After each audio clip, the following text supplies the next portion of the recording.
Hello guys, and welcome back to my channel again. So in this video I will show you how to add a parallax effect in Premiere Pro 2023. So first of all, you will open up the Premiere Pro here and you will import an image into the timeline, and make sure you will drag the image to set it duration to like almost 6 seconds here.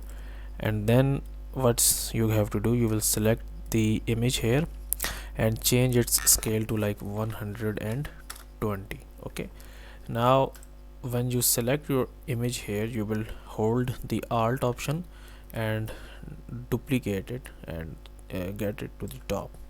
Now you will select the second image here, and then you will select this pen tool here, and you will draw around the edges of your image here. Okay, just like this one here, this one, and then this one. Okay, right, this.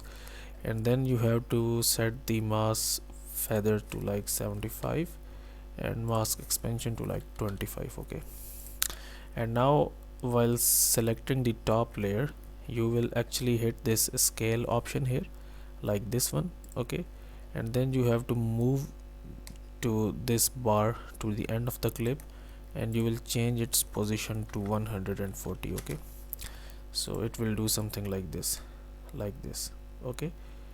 And then you have to select these the first clip here, make sure that the bar is at the start. You will again click on the scale option here and move it to the end, okay, like this one, and change the value to 100. Okay, and now when we play this, you will see a parallax effect like this one. So as you can see that we have just created the parallax effect in Premiere Pro. So guys, if you find this video useful, kindly like this video and subscribe to my channel, and I will see you in the next video.